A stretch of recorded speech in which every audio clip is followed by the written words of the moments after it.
Bismillahirrahmanirrahim, serta atas petunjuk Tuhan Yang Maha Besar, maka dengan ini saya menyatakan pengunduran diri sebagai Ketua Umum DPP Partai Golkar.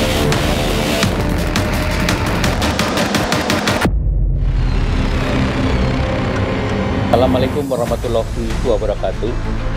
Selamat pagi para kader partai. Secara mendadak Erlangga Hartarto mundur dari jabatan Ketua Umum Partai Golkar. Pria yang juga menjabat sebagai Menteri Perekonomian ini menyebut keputusannya untuk mundur dari jabatan Ketua Umum Partai Golkar demi menjaga keutuhan Partai Golkar dan stabilitas transisi pemerintahan. Saya Erlangga Hartarto, setelah mempertimbangkan dan untuk menjaga keutuhan Partai Golkar dalam rangka memastikan stabilitas transisi pemerintahan yang akan terjadi dalam waktu dekat, maka dengan mengucapkan Bismillahirrahmanirrahim serta atas petunjuk Tuhan Yang Maha Besar, maka dengan ini saya menyatakan pengunduran diri sebagai Ketua Umum DPP Partai Golkar. Pengunduran diri ini terhitung sejak semalam, yaitu Sabtu 10 Agustus 2024. Selanjutnya, sebagai partai besar yang matang dan dewasa, DPP Partai Golkar akan segera menyiapkan mekanisme organisasi sesuai dengan ketentuan ADART organisasi yang berlaku. Menyikapi pengunduran Erlangga Hartarto dari Ketua Umum Partai Golkar, jajaran pengurus DPP Partai Golkar pun langsung menggelar konferensi pers pada hari Minggu malam kemarin. De jure memang sudah ada surat untuk pengunduran diri beliau. Terkait hal tersebut nanti akan dijelaskan oleh Wakil Ketua Umum Bidang Hukum bagaimana status dari Partai Golkar, kepemimpinan di Partai Golkar setelah menerima surat dari Ketua Umum Bapak Erlangga Hartarto. Sesuai pesan Ketua Umum AHA dalam penyampaian nyata di pagi, DPP akan menyiapkan secara segera, secara tertib, secara damai, serta menjaga marwah Partai Golkar sebagai partai besar yang matang, maka DPP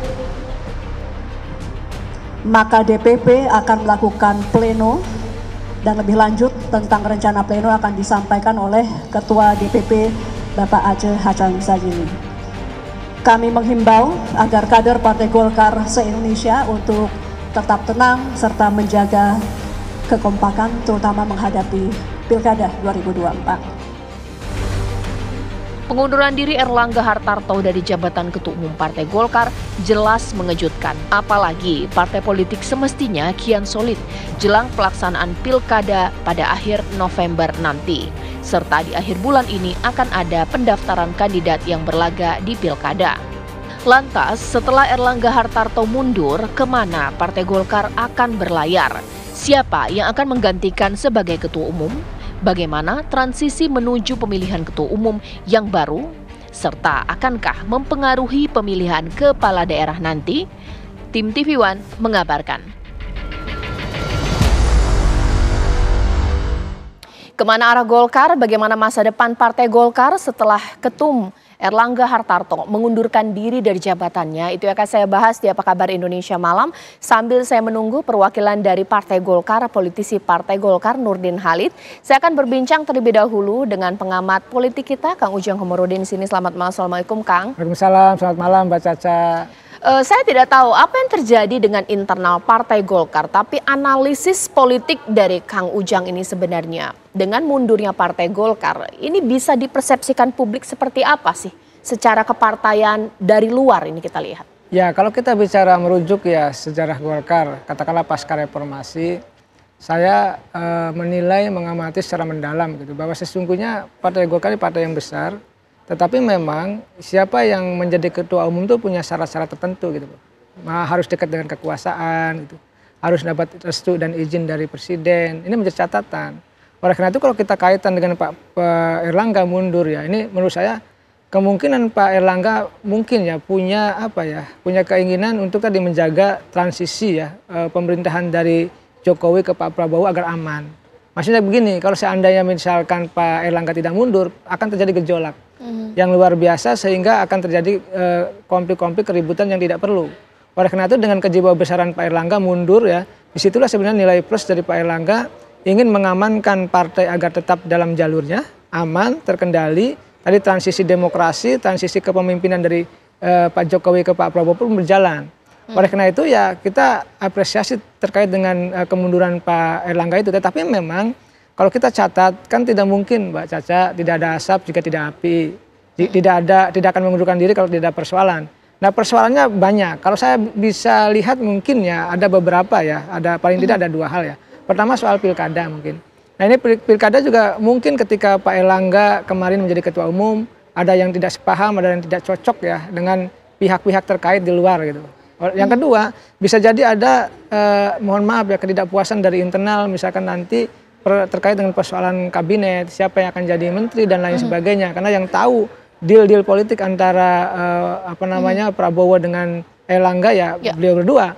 Oleh karena itu saya melihatnya ya dari sisi politik bahwa ya paling tidak 2 hal itu yang menjadi catatan saya dalam konteks Pak Erlangga mundur begitu. Walaupun memang ada variabel yang lain yang banyak begitu. Kang Ujang, apa bedanya sirkulasi kepemimpinan ketum partai dengan pemilihan yang secara periodik atau berkala dengan mundur di tengah jalan? Ya ini tentu ya begini, kalau berarti kan tadi ada problem, ada persoalan yang kita tidak tahu. Yang tahu problem hanya, atau persoalan ya, hanya Pak Erlangga. Kita tidak tahu tuh apakah memang ada tekanan atau lain sebagainya. Kita tahu apakah ada tadi ketidakcocokan dengan kader-kader di internal. Kita tidak tahu. Oleh karena itu tentu ini yang punya otoritas menjelaskan Pak Erlangga. Nah dalam konteks itu apa bedanya? Bedanya kalau memang tadi ya mundur itu kan ada sesuatu, ada problem. Tetapi kalau Pak Erlangga hingga Desember tuntas selesai, artinya memang sebenarnya tidak ada masalah dalam konteks itu. Dan saya meyakini mundurnya Pak Erlangga itu ada problem yang tadi yang dicarikan win-win solutionnya sehingga tadi Golkar ada turbulensi, tapi ya tetap Golkar baik-baik saja begitu. Kalau sekarang kita bedah satu persatu ya. Kalau problem ini masih terlalu general kita membahas ya. Taruhlah ada permasalahan di internal. Untuk Golkar setelah dulu sempat diterpa badai sebelumnya, kondisi kan lebih guyup ya. Apakah masih ada cikal bakal friksi faksi yang ada sehingga problem internal ini menjadi salah satu alasan yang kuat? Ya, kan ada disertasi ya, kajian-kajian akademik ya yang sudah membahas tentang faksi-faksi di Golkar. Bahkan itu juga ditulis oleh tokoh Golkar juga. Saya tidak sebutkan ya, seorang mahasiswa doktoral di UI menulis tentang faksi-faksi Golkar itu dan saya rasa itu menarik. Tetapi saya tidak bedah di sini. Nah, dalam konteks itu saya meyakini Golkar Golkar itu partai yang dewasa, yang kuat. Jadi antar lininya tuh sama, Mbak. Kalau ibarat kesebelasan sepak bola itu kesebelasan Jerman. Jadi antar lini itu semua kuat. Nah di Golkar ini antar kekuatan tokohnya semua kuat. Banyak yang kuat merata gitu. Artinya ya faksi-faksinya pasti ada. Pasti terjadi ini faksi-faksi. Tetapi saya lihat ketika misalkan terkait dengan terjadi Munas ini, saya melihatnya ya ketika nanti ketua umum terpilihnya ada, ya semuanya juga akan bersatu. Semuanya juga akan guyup. Kita lihat misalkan bagaimana diterjang persoalan di 2014, digoncang kasus korupsi Al-Quran. Golkar tetap menjadi yang salah satu yang terbesar. Lalu di 2019 juga sama, ketua umumnya terkena masalah korupsi kan, tetap Golkar tetap menjadi besar. Nah di 2024 ini kan tidak ada masalah, yang Golkar bahkan menang, Golkar bahkan naik suaranya ya di DPRD maupun di DPR. Tetapi memang tadi mungkin ada persoalan, ada problem yang kita tidak tahu Pak Erlangga sehingga mundur. Jadi saya melihatnya ini bagian daripada dinamika yang sebenarnya Golkar sendiri sudah tahu dan sudah mengalami banyak hal ya, dinamikanya di Partai Golkar. Jadi saya merasa gini, salah satu fungsi partai politik adalah manajemen konflik, mengatur konflik. Dan saya melihat Golkar sudah terbiasa memanage konflik tersebut. Itu dari dalam bahwa masih ada potensi untuk bahwa dorongan atau gejolak ini terjadi dari dalam. Kalau dari luar, kalau publik ini pakai pikiran pragmatis publik, Partai Golkar adalah partai yang paling aman karena dekat dengan pemerintahan yang saat ini masih pemerintah. Ini bagaimana menurut Kang Ujang? Ya, saya jelaskan dulu ya. Pasca reformasi ada 3 syarat menjadi ketua umum Partai Golkar. Yang pertama adalah dia harus punya jabatan, Mbak Caca. Jadi kalau mau jadi ketua umum Partai Golkar dia harus jadi menteri kah, ketua DPR kah, atau wakil ketua DPR, terserah ya. Yang penting dia punya posisi. Yang kedua syaratnya apa? Harus punya restu atau izin dari RI 1. Siapapun RI 1-nya ketika Munas itu dilaksanakan. Itu harus. Yang ketiga uang. Harus punya uang yang besar dan banyak. Karena untuk menjadi ketua umum Partai Golkar luar biasa biayanya. Nah, uang ini akan didapatkan kalau dapat restu RI1, akan mengalir nih, biasanya begitu kalau ada dukungan RI1 ke A gitu itu. Nah, dalam konteks ini maka siapapun ketua umum Golkarnya itu pasti akan dekat dengan kekuasaan tadi Mbak Caca. Tetapi tadi negatifnya kalau sudah berseberangan dengan kekuasaan, kalau sudah tidak cocok dengan kekuasaan ya kan, maka ya yang terjadi ya akan kontraproduktif kira-kira seperti itu. Oke, nah mungkin menurut Kang Ujang kalau melihat dari keberhasilan Partai Golkar ya saat ini kan seharusnya membuat Partai Golkar ini cukup kuat ya dalam menghadapi tantangan untuk 5 tahun ke depan. Tapi nanti Kang Ujang, sekarang saya akan mencoba menyapa Pak Nurdin Halid yang sudah tersambung lewat sambungan Zoom. Assalamualaikum warahmatullahi wabarakatuh Pak Nurdin Halid. Waalaikumsalam, selamat malam. Ya, selamat malam, assalamualaikum. Tanpa perlu berspekulasi, tadi saya sempat berdialog singkat dengan Kang Ujang Komarudin sebagai pengamat politik kita. Tidak terlepas dari 2 hal penyebab Pak Erlangga mundur, masalah internal dan juga masalah eksternal. Nah, bagaimana? Yang mana jadi problem sebenarnya? Dari dalam kah? Atau dari luar, atau tekanan dari luar kah? Hingga menyebabkan Pak Erlangga mundur, Pak Nurdin? Dua-duanya tidak ada. Dari faktor internal, pasti kaget kalau mengatakan dua tidak ada. Faktor internal sekarang Golkar sangat utuh, Golkar sangat solid, Golkar sangat kompak, dengan penuh kegotong royongan sekarang menghadapi kontestasi politik berikut, yaitu Pilkada serentak. Kemarin Alhamdulillah kita telah berhasil memenangkan Pileg, memenangkan Pilpres, pasangan Prabowo Gibran. Alhamdulillah Partai Golkar memiliki kontribusi yang cukup signifikan untuk pemenangan tersebut, dan itu di bawah kepemimpinan Pak Erlangga.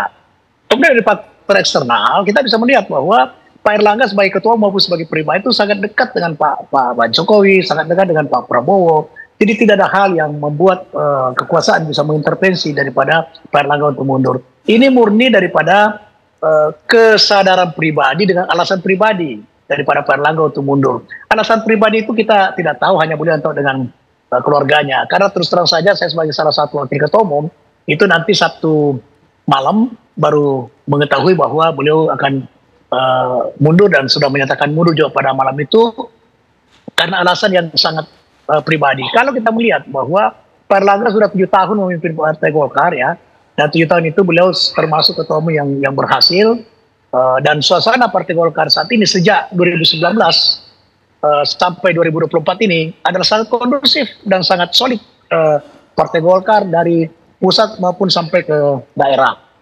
Namun tahun lalu memang ada sedikit riak-riak kecil, ada segelintir daripada kader Golkar yang menghendaki Munas dipercepat atau Munaslup ketika itu dengan alasan bahwa Pak Erlangga gagal membawa Partai Golkar memiliki calon sendiri atau kader Golkar yang menjadi calon presiden maupun wakil presiden.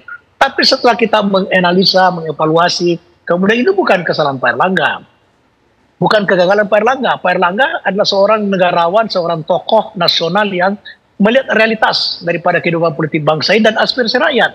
Yaitu di mana beliau dan seluruh instrumen partai setahun bekerja, kemudian tapi elektabilitas beliau tidak meningkat sesuai dengan harapan, sehingga beliau melihat realitas politik tersebut, maka untuk apa maju menjadi calon presiden atau presiden, wakil presiden, kemudian tidak menjadi pemenang. Nah itu namanya beliau mengedepankan kepentingan umum, kepentingan lebih besar, kepentingan bangsa daripada kepentingan partai maupun kepentingan pribadi.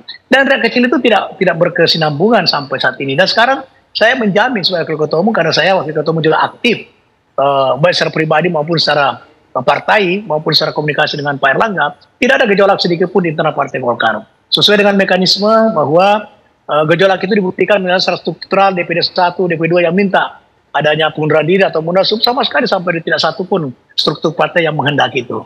Demikian.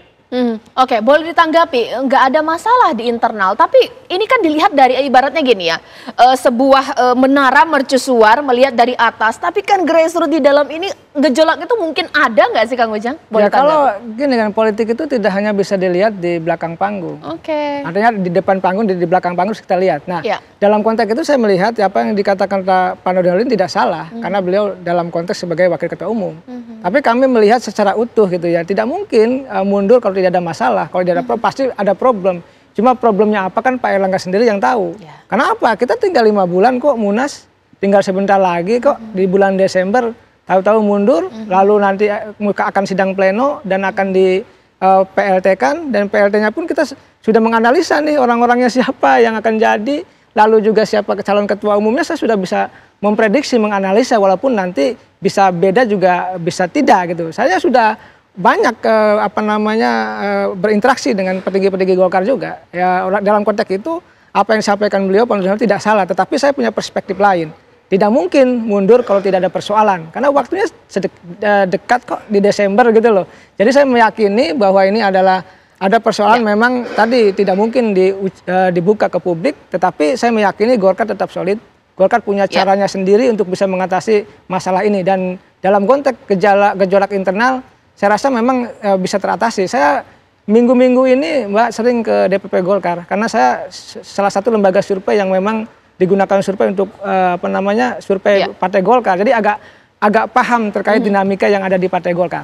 Oke, nah Pak Rudi nanti sesaat lagi boleh tanggapi. Tidak mungkin tidak ada masalah, kenapa harus mengundurkan diri padahal tinggal 5 bulan lagi. Sabar sedikit tidak mengapa, karena ketua umum itu sama seperti pilot pemirsa. Ketika sudah di atas harus kemudian berhenti atau turun, itu berarti landingnya kurang smooth. Sesaat lagi.